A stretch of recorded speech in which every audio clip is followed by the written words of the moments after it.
Christmas, and I've been wanting to finally sit down and go through it. I know I'm terrible. So, without further ado, let's go through it. I haven't gone through this before, so if you haven't seen this book before either, we are both in for a treat. The cover, we have Mace Windu's lightsaber.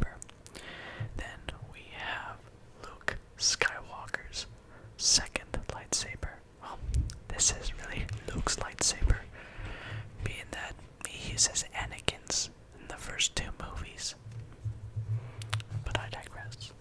Then, speaking of Anakin, we have Darth Vader's lightsaber and Leia Organa's lightsaber.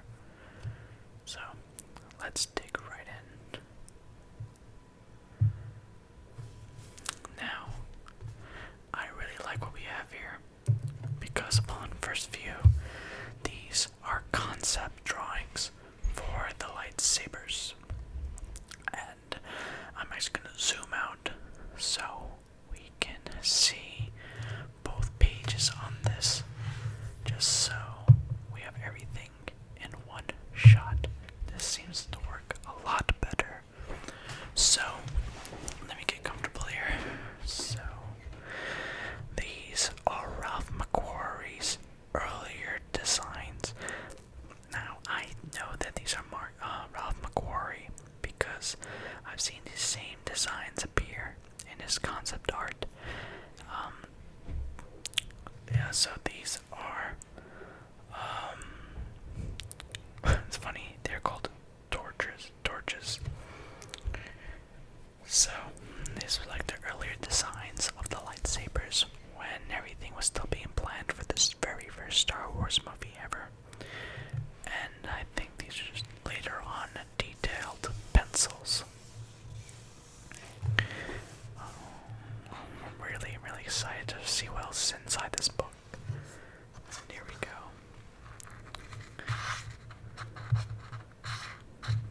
Star Wars.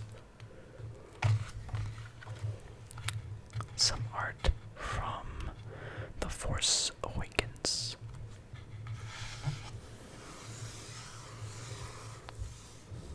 The Lightsaber Collection, written by Daniel Wallace. Lightsaber illustrations by Lucas Lisco. Character illustrations by Ryan Bale. Okay, so maybe I was mistaken. I stand corrected. Contents. Introduction. What is a lightsaber? Lightsaber creation. The Jedi tradition. Lightsaber design. Lightsaber training. Lightsaber combat. The lightsabers. Jedi of the Galactic Republic. Ayla Secura. Ahsoka Tano again, but this time in the Rebellion. Anakin Skywalker's Padawan. Barriss Offee. Sindralig. Debapalaba. Even Peel. Gunji Jocasta Nu. Ki-Adi-Mundi. Jedi Temple Guard. Kit Fisto. Lord Corvax. Luke Skywalker. Jedi Knight. Luminara Unduli. Mace Windu. Obi-Wan Kenobi Padawan. Obi-Wan Kenobi Jedi Master. Plo Koon Pongrel. Qui-Gon Jinn. The Skywalker Lightsaber. Quinlan Vos. Shakti. Saifa Diaz. Stellan Gaios. Terra Snoopy. Yoda. Training Lightsaber. Ancient Crossguard Lightsaber. Acolytes of the Dark Side. The Dark Saber. Darth Maul. Darth Audrius. Darth Sidious. Darth Vader. Asajj Ventress from the Clone Wars. Asajj Ventress as a Padawan. Count Dooku. 8th Brother Inquisitor. 5th Brother Inquisitor. The Grand Inquisitor. Kylo Ren. Maul in the Imperial Era. 9th Sister Inquisitor. The Ren. Rey, the Dark Side Vader. Vision, Savage Opress, Second Sister Inquisitor, Seventh Sister, Taron Malicos, A New Jedi Tradition, Ben Solo, Cal Kestis, Kanan Jarrus, Ezra Bridger, Lightsaber Blaster Hybrid, Ezra Bridger, Second Lightsaber, Leia Organa, Rey Skywalker. Index. Oh, that's Ralph McQuarrie's art right there. And there is the lightsaber concept art. That's what I was talking about before. I'm not going to read the whole thing. And this confirms my knowledge. Opposite art by Ralph McQuarrie. Oh, what is a lightsaber? Not as clumsy or random as a blaster, an elegant weapon for a more civilized age. Obi-Wan Kenobi to Luke Skywalker, Star Wars Episode 4, A New Hope. And these are Ahsoka's lightsabers. Concept from September 23rd, 2005. Wow. Ahsoka Tano's lightsaber. Dave Filoni, September 21st, 2005.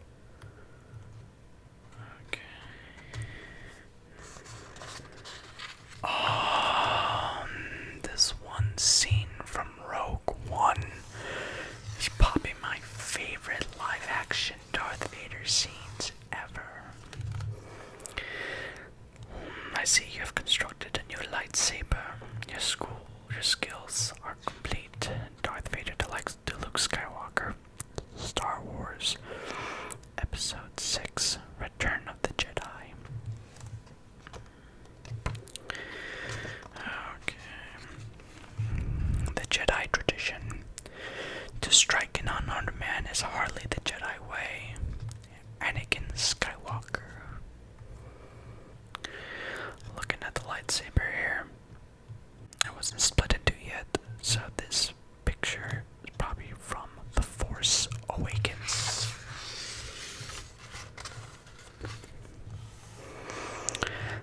It's a Kyber crystal. These are probably, before reading anything on this side, these are probably lightsaber concepts from the ancient times of the Star Wars universe. But the art is by Ryan Church. A line from Kanan Jarrus to Sabine Wren in Star Wars Rebels. Energy constantly flows through the crystal. You're not fighting with a simple blade as much as you are directing a current of power. A quick line from just quickly going through here. Most lightsaber hilts are constructed from metal, but some Jedi opt instead for handles carved from wood, bone, or even rock.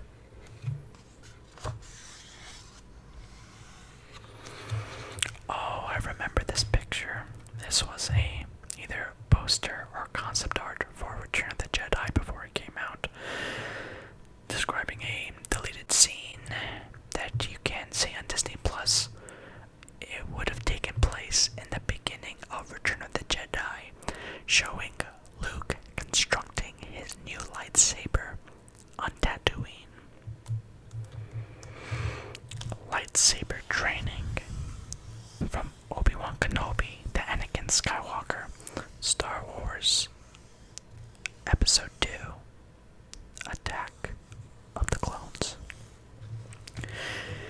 If you spent as much time practicing your saber techniques as you did your wit, you'd rival Master Yoda as a swordsman. Oh, and the art is by Jerry Vanderstelt. Kylo Ren. Okay, let's see. Count Dooku to Yoda, Star Wars Episode 2, Attack of the Clones. Lightsaber combat. is obvious that this contest cannot be decided by our knowledge of the Force, but by our skills with a lightsaber.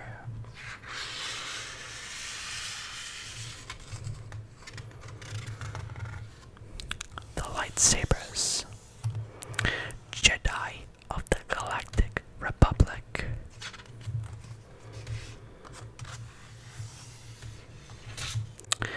Ayla Secura.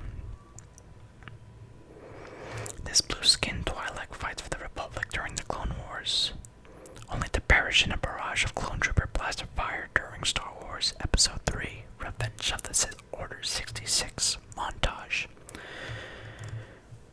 Ayla Secura is one of the few Star Wars characters to appear in a movie after debuting in the comics, thanks to the cover of a Star Wars Republic issue that caught the eye of George Lucas. Very cool and simple. The upper part of the lightsaber hilt definitely looks similar to Obi-Wan's as well as Luke Skywalker's lightsaber.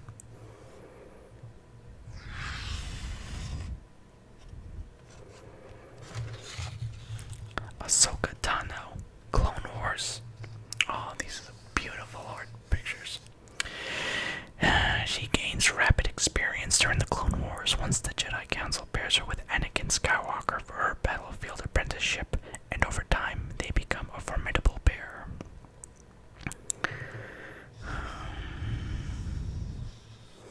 Her pommel matches Obi-Wan Kenobi's original lightsaber from Star Wars Episode 1, The Phantom Menace.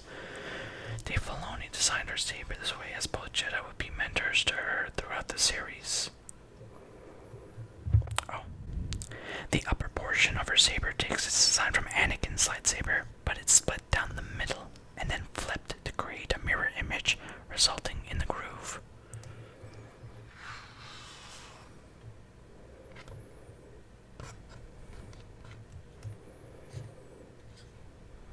Wow, this is some really great art. The pictures show a lot of detail, and I love every bit of it. And it shows how current this book is, because it sounds like it's up to date, because I couldn't help but notice the second to last sentences of this entry. At the end of the war, Ahsoka leaves behind a lightsaber at the gravesite of the clones she once served alongside. The saber was later retrieved by Darth Vader. Oh. Ahsoka Tano in the Rebellion. She returns in Star Wars Rebels, more than a decade older and vastly more skilled since the days she had fought in the Clone Wars. Oh, these are great. Thinner handles. Star Wars Rebels co-creator Dave Filoni modeled Ahsoka's new sabers after classic katanas to show how she has continued to develop as a warrior fighting against the Empire.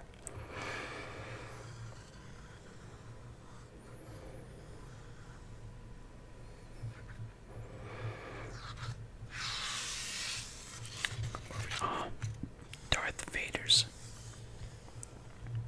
Oh, but not yet. Silly me, I'm jumping ahead of myself. Anakin Skywalker, Padawan. In the decade between the events of Star Wars Episode 1, The Phantom Menace, and those of its sequel film, Anakin Skywalker grows from a wide-eyed boy to a confident, competent young man under the tutelage of Obi-Wan Kenobi.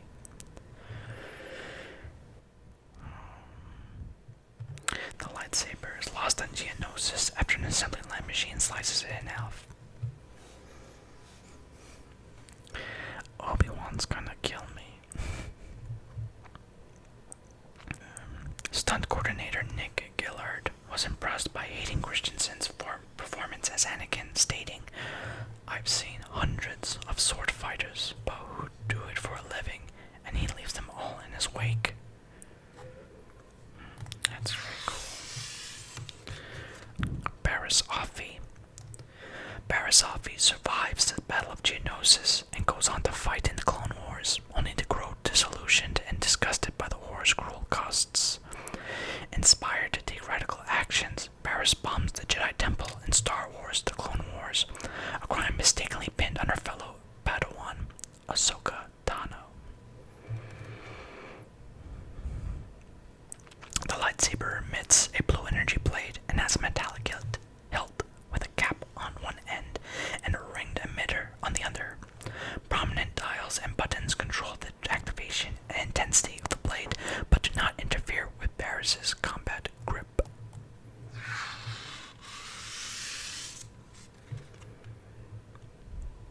Syndralic. This one I'm not too familiar with, but off the bat, I see a lot of similarities between his saber and Barriss. The character also makes a small appearance in Season 5 of Star Wars: The Clone Wars. Ooh, I like this saber.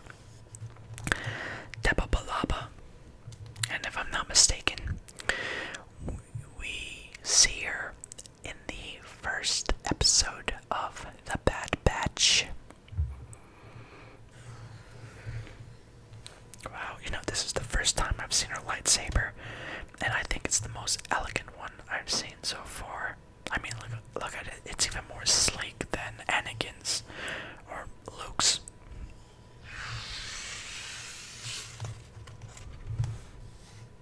I remember this guy. Even Peel. Jedi Master Even Peel is a member of the Lannic species of short-statured humanoids with drooping ears and top knots, though Peel's most striking feature is undoubtedly the scar over his left eye.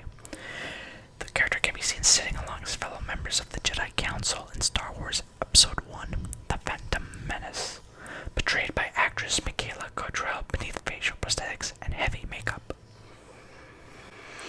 Both his scar and his elite council rank attest to Even Peel's skills as a combatant.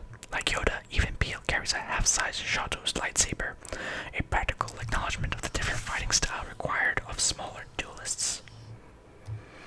The hilt gleams with a chrome-like sheen, and the energy blade burns green. In the Clone Wars, he becomes a prisoner of the Separatists, but refuses to surrender valuable military secrets. A Jedi team risks everything to rescue him, but Peel dies tragically during the escape.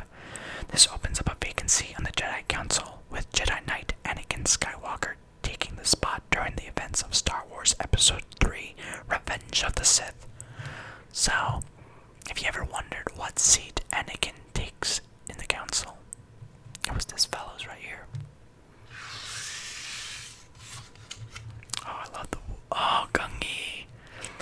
I loved the Clone Wars animated series, and one of my favorite episodes is when we first meet Gungi, and it's a Force-sensitive Wookiee.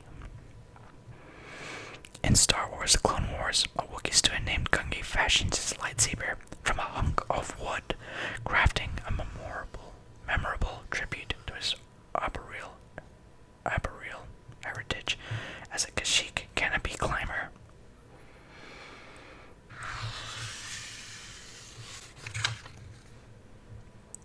Jocasta knew. Now, even before I read anything here, if you like Star Wars and you like comic books, I highly recommend reading the Darth Vader series. It starts right at the end of Revenge of the Sith. It's right when Vader dons the armor that he will be in for the rest of his life. And the reason I mention that now with this Jedi Jocasta Nu is you see how cool she really is in these comics. I'm not even joking. She is amazing and fantastic and quick-witted, and you really do not see her full potential.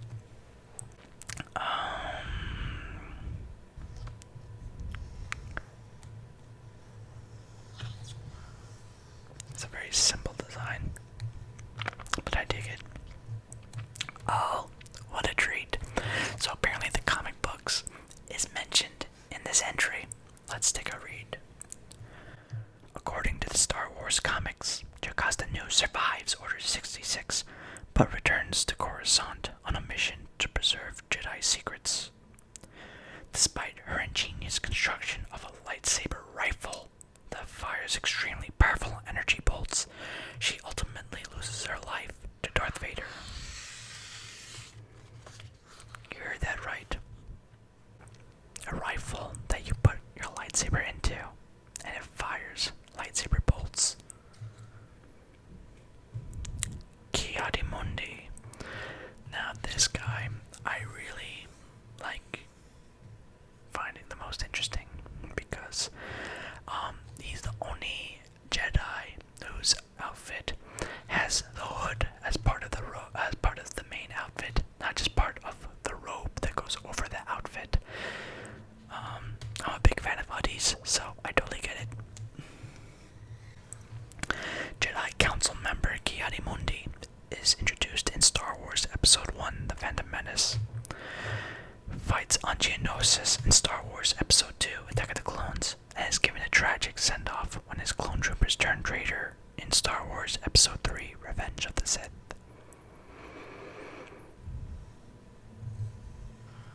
Oh, this is very interesting. One shot in the Attack of the Clones depicts Ki-Adi-Mundi holding a green-bladed lightsaber, but in all other shots, the blade is blue. The discrepancy is reconciled by giving his lightsaber two primary crystals, reflecting the binary brains of his species, the Zerians. The hilt of his lightsaber has a dull, matte finish, and external controls allowing Ki-Adi-Mundi to switch between crystals.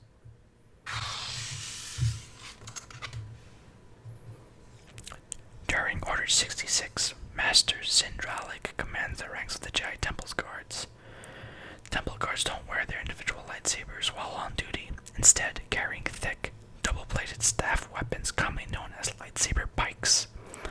The energy blades of each lightsaber pike burn with yellow light, a color rarely seen in energy weapons powered by kyber crystals.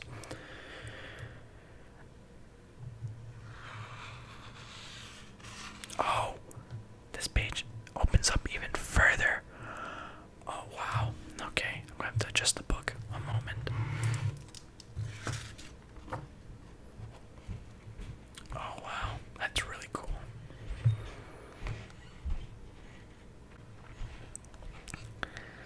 I love the attention to detail by doing this action.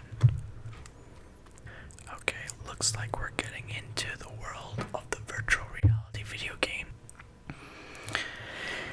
The idea is it's kind of a prototype of a lightsaber, and it may find its way into other mediums in the Star Wars universe.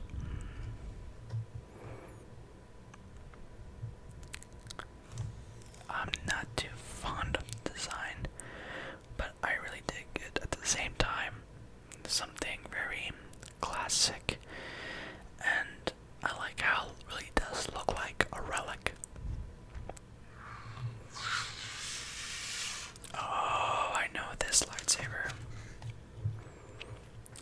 Luke Skywalker, Jedi Knight.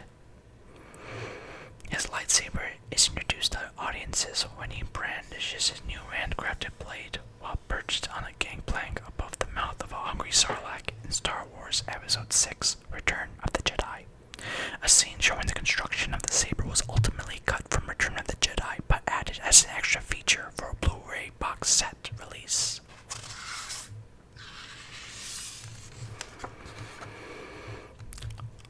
Luminara Unduli. She serves as the Jedi Master to Barazafi and belongs to the alien species known as the MERIDIans.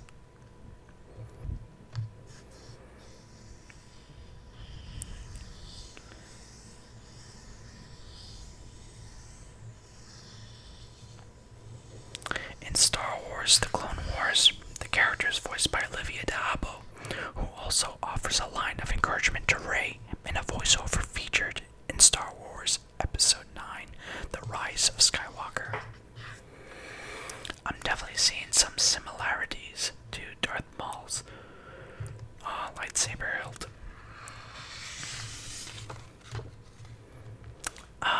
Mace Windu.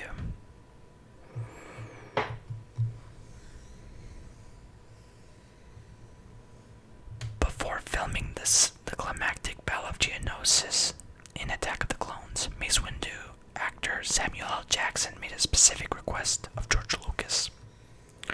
We had this big arena fight scene with all these Jedi, and I was like, I want to be able to find myself in this scene, said Jackson.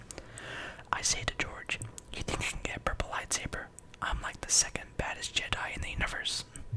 When I came back to do reshoots, George said, let me show you something. He had the purple lightsaber. I could find myself in the middle of that big fight scene, and there were like 300 lightsabers in there.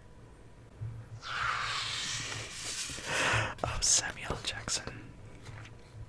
Padawan Obi-Wan Kenobi and his lightsaber. Obi-Wan loses his lightsaber when Darth Maul kicks it into a smelting pit. So I guess the lightsaber didn't survive. But we all know Maul did.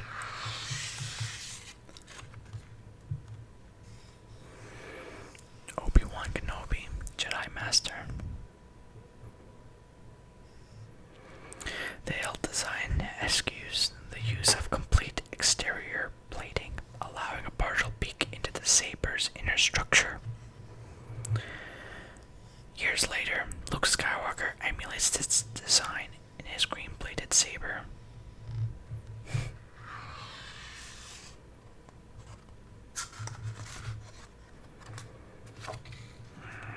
Plo Koon. I'm starting to notice a lot of the Jedi Council's lightsabers are almost identical. Plo Koon. Dave Filoni wanted me to think of the inner wisdom of Gandalf, but put in my own slant as Plo Koon, said James Arnold Taylor, who voiced him in Clone Wars, explaining how he integrated a touch of Lord of the Rings wizardry into the role. So, he's the Gandalf of the Jedi Order.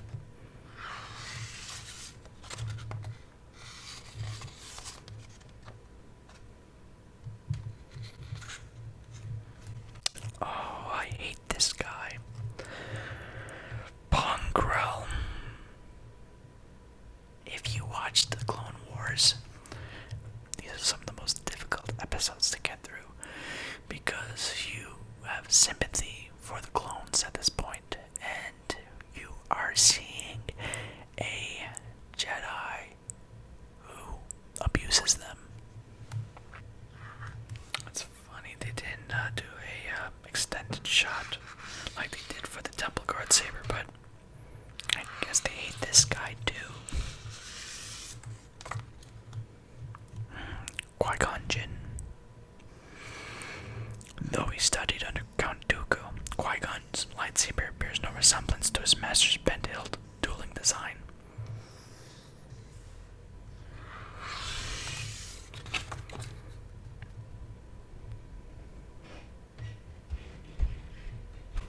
The Skywalker lightsaber is essentially the Ur lightsaber against which all others must be measured. I actually own a replica of this lightsaber. Following the release of The Last Jedi, I actually found the studio that provided the hilts for the props department that worked on The Last Jedi. So, I purchased a replica from the same company, and then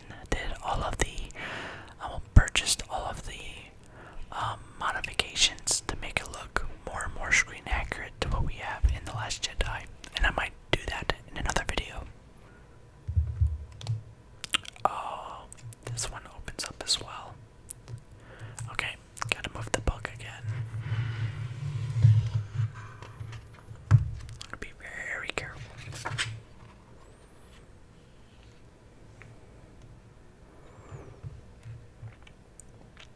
Okay, so these are all the different looks of the lightsaber. And this on the end is how it looks in The Rise of Skywalker. Let's move this back. Nice and easy. There we go. Where do we go from here?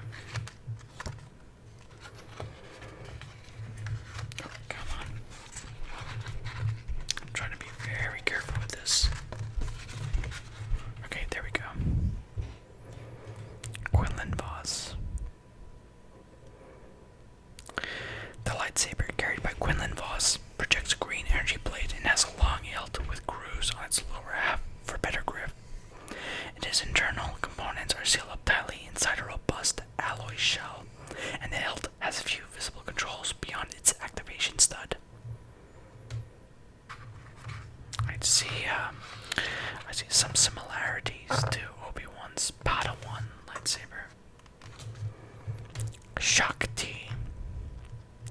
Shakti's lightsaber is constructed from durasteel and copper and contains a kyber crystal that generates a blue energy blade.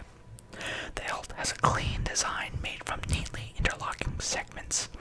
It is simple compared with many other sabers featuring wide, flat buttons and dials.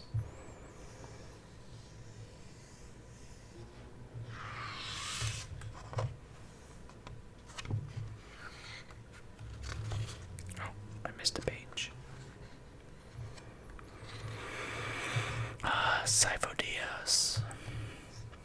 The man who originally put the order in at Camino for the cloners to start building a clone army for the Republic. That just came from my head. I like the look of his hilt. I've actually never seen it before. That's really cool. Wait a second.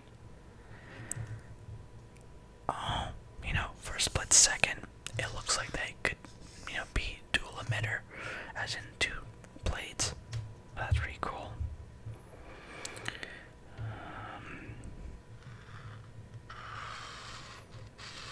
Oh, here's a good fact.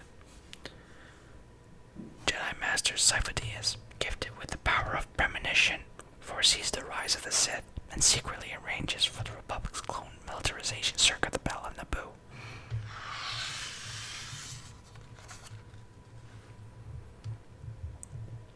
Stellan Geos. So this is a Jedi from the High Republic era, years and years before anything that we've seen on the comics. The Clone Wars or the theatrical releases. Very elegant. And kind of like Kylo Ren, it has a cross guard, but when the lightsaber is deactivated, the teeth that activate the cross guard fold inwards. That's really cool.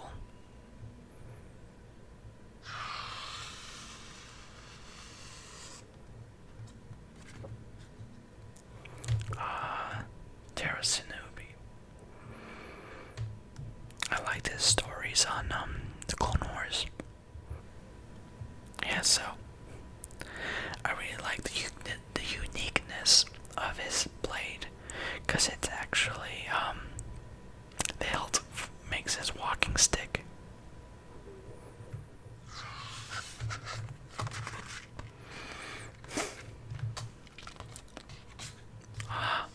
Master Yoda.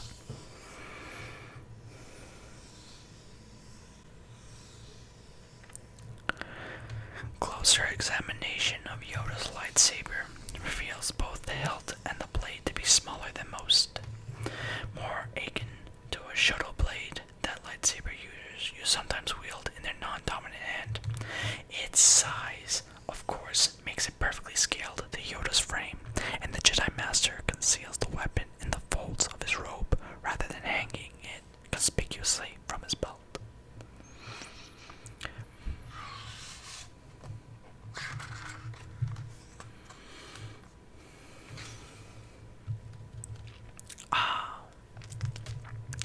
The training lightsaber.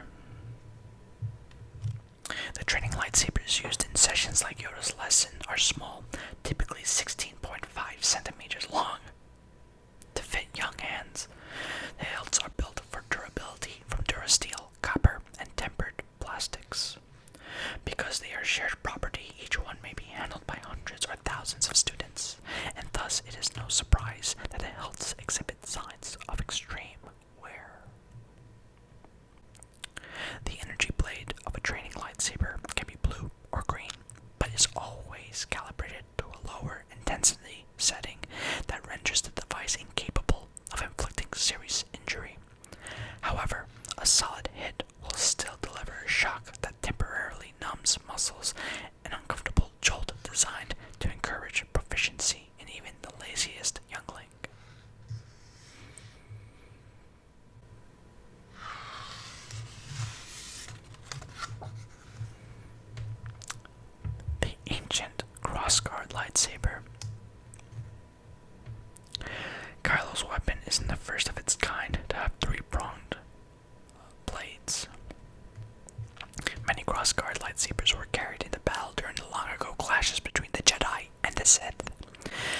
such relic appears in the Season 2 finale of Star Wars Rebels.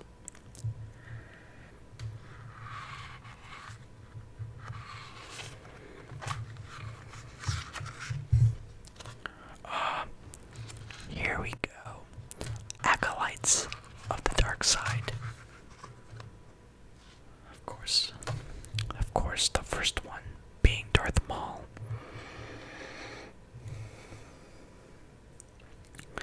Double-bladed lightsabers, like Maul's, have extra long hilts and can be used as a staff weapon when both blades are lit, inspiring the alternate name, Saber Staff. Okay, and that's just an extended view of the lightsaber when it's ignited.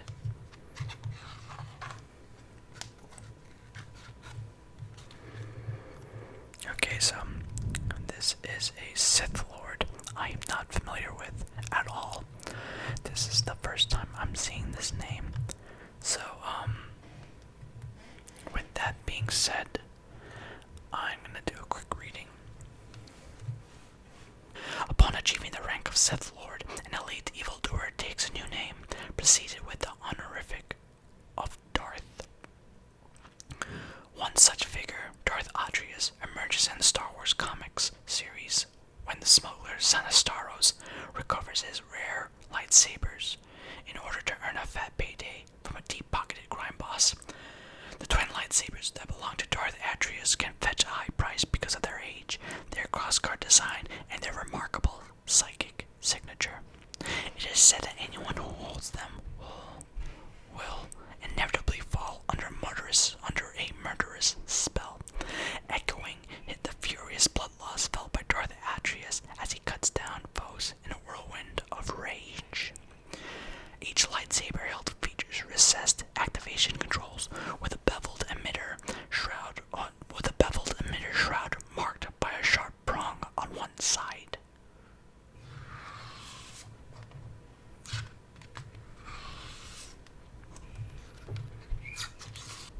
Oops.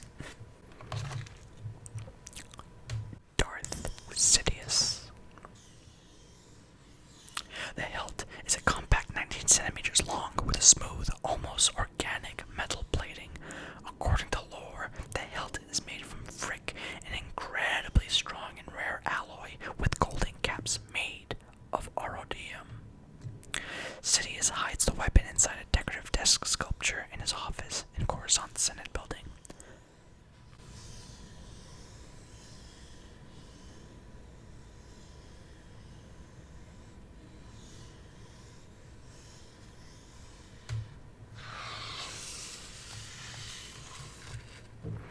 I wonder what happened to it.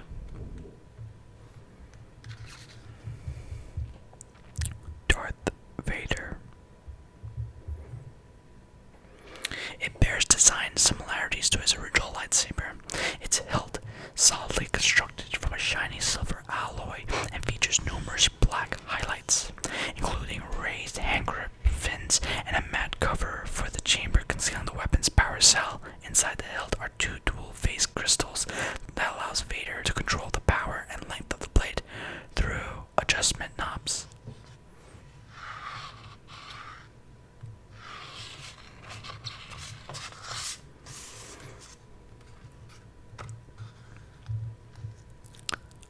Asajj Ventress.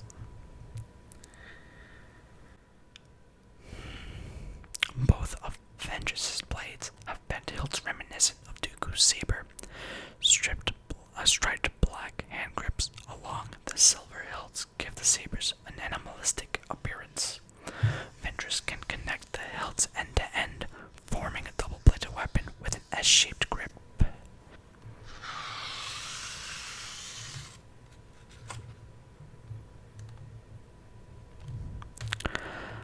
Asajj Ventress, Padawan. After leaving Count Dooku's service, Ventress explores her roots among the witches of Dathomir and finds work as a bounty hunter. Dooku. The bent hilt of Dooku's saber requires its wielder to hold it in a specific grip akin to leveling a dueling pistol.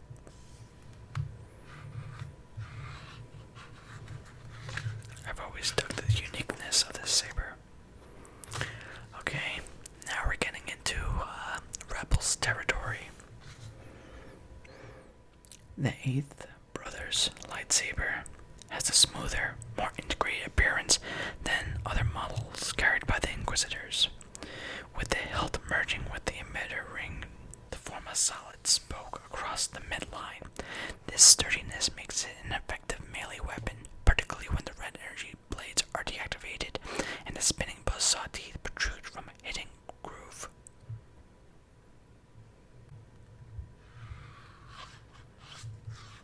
It can also be used as a helicopter to spin away.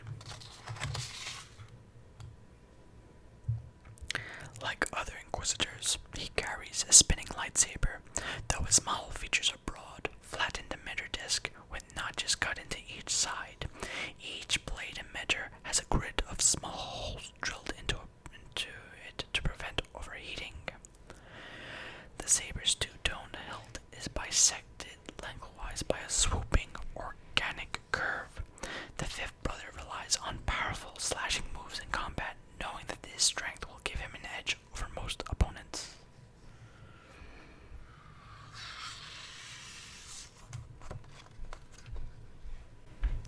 The Grand Inquisitor. A round emitter ring, which can be folded into a compact half circle when not in use, surrounds the hilt and contains two blade emitters. The ring and the blades it projects can spin rapidly as the touch of a button, generating a near impenetrable screen of whirling energy.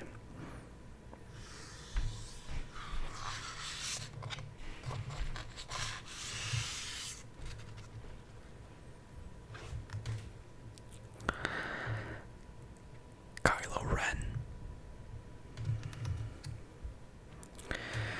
The nature of the blade itself also seemed new, more of a spitting, angry crackle than the clean, zero-loss plasma hums of classic lightsabers.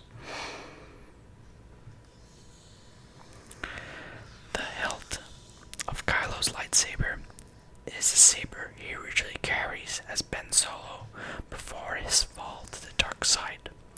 Its casing, now blackened by fire and heat during reconstruction.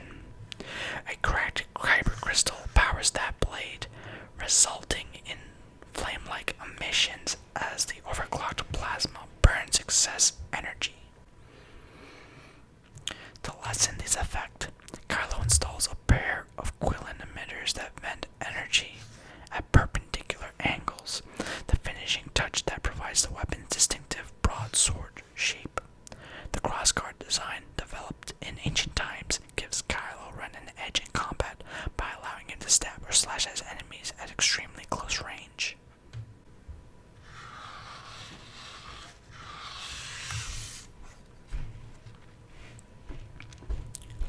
Maul.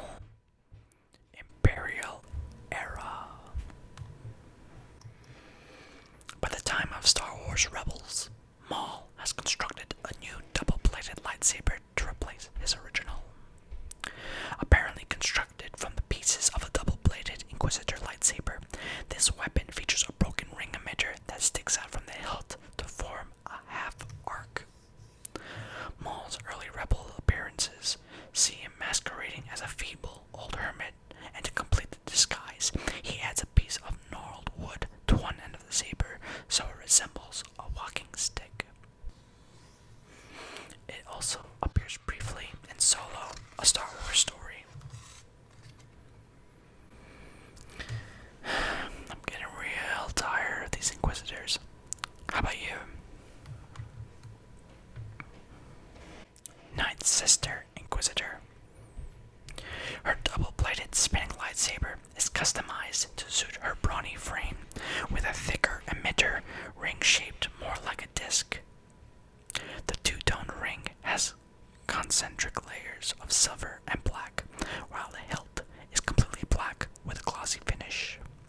fishhooks, while at the other end, multiple tiny blocks encircle the emitter ring.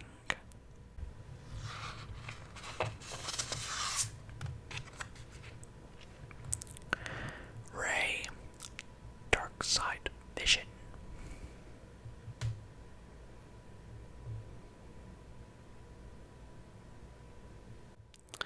This dark side phantasm carries a double-bladed crimson lightsaber equipped with a unique swing hinge.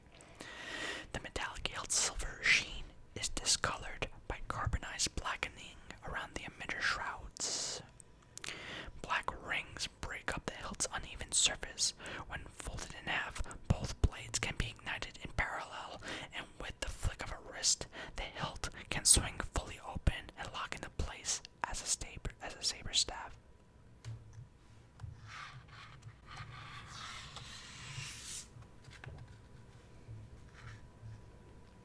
Savage Opress.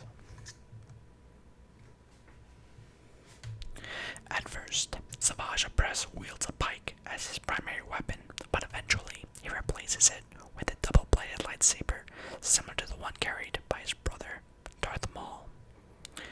Beveled emitter shrouds on each end generate crimson blades that are unusually long. When both blades are lit, they give off a notably low-pitched hum.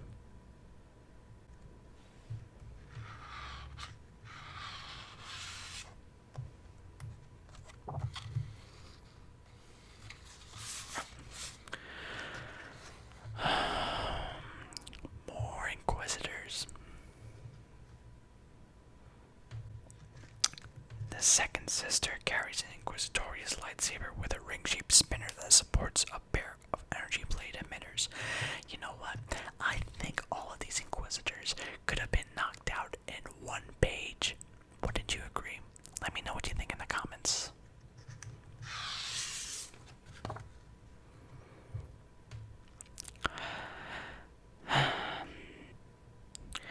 In combat, she wields the same spinning, double-bladed lightsaber as the other members of the Inquisitorious. Okay, I think that's all the Inquisitors.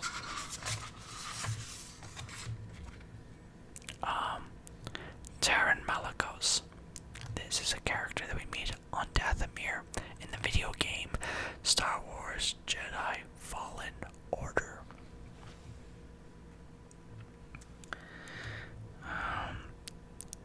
Each of Taron Malicos' lightsabers has a brass-colored finish with multiple rings to create a gripping surface on the lower hilt.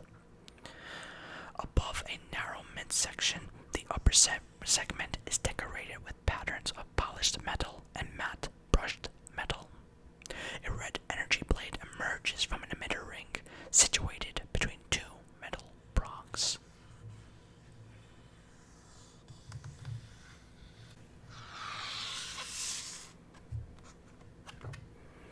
A new Jedi tradition. Okay, this could either be about the High Republic or the new lightsabers that we see in Rise of Skywalker. Let's find out.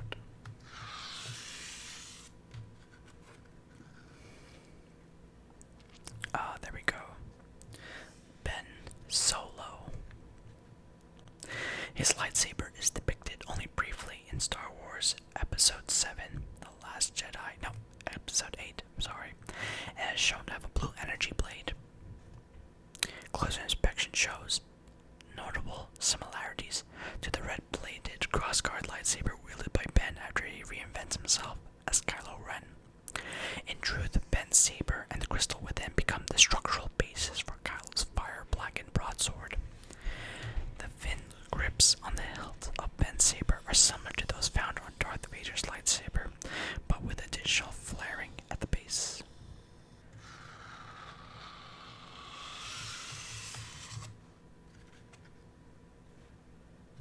Cal Kestis.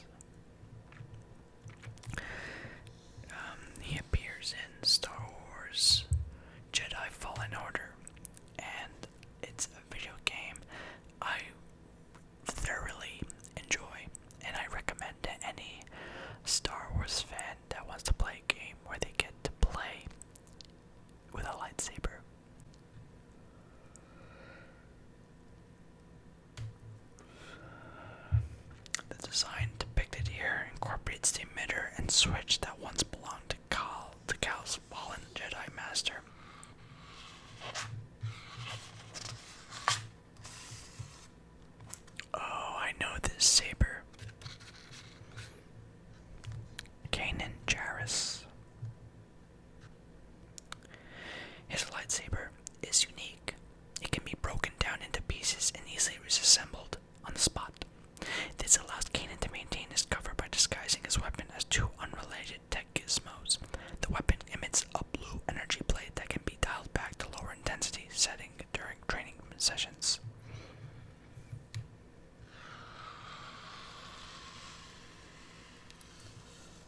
lightsaber, half blaster, so he fights with the lightsaber, then disengages the blade, and then uses this to fire at enemies that are out of blade range.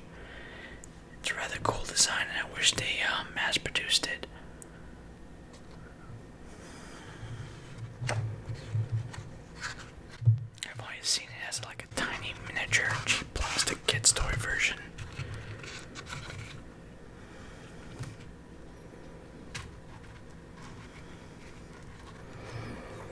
Ezra Bridger, second lightsaber. This weapon contains a crystal that projects a green energy blade. Its hilt bears an industrial, utilitarian look, befitting a smuggler and outlaw like Ezra Bridger. Minimalist in its stripped-down aesthetic, it features a black grip, silver accents, brightly colored blade controls, and a triangular belt clip.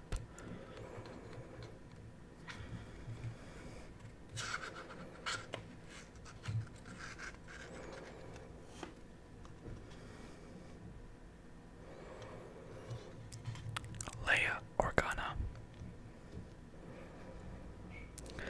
Leia's lightsaber is a work of art, defined by elegant symmetry and silver and gold hues that evoke Leia's regal upbringing on Alderaan.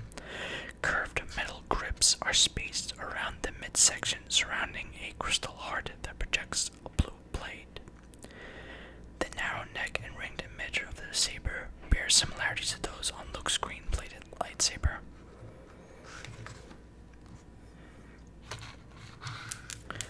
Rey Skywalker. Rey builds her new lightsaber using pieces from a familiar weapon, the quarterstaff she carried while living as a junk scavenger on Jakku. The blocky shape of the end of the quarterstaff is replicated in this saber hilt, which uses a rotating gear to activate the blade instead of an ignition switch.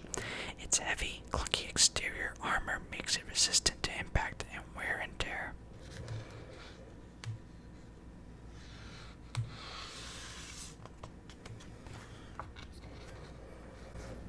Oh, and now an index of all the lightsabers that are inside.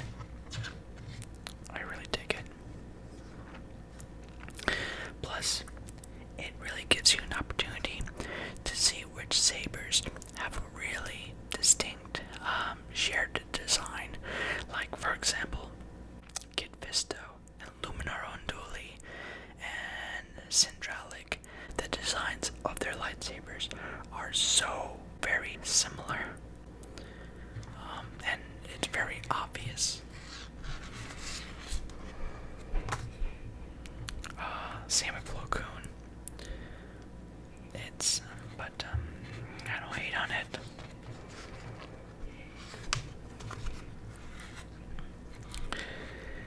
Not gonna lie though, flipping through this book has made me a little salty about the Inquisitors because of how much repetition went into it.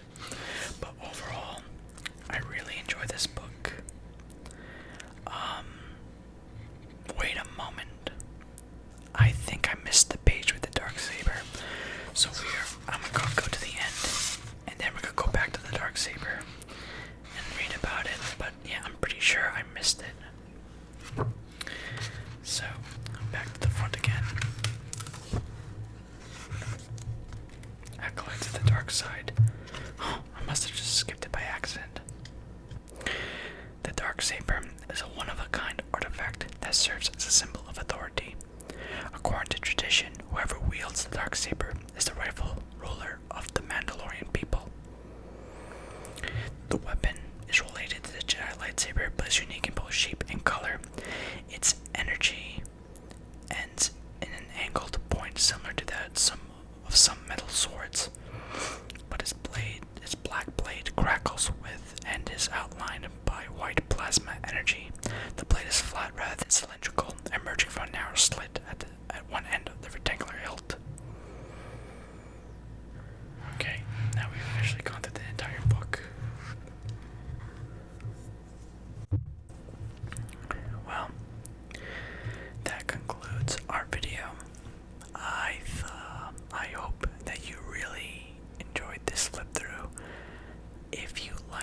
what you saw here and you liked my video, please hit that like button and don't forget to subscribe to my channel.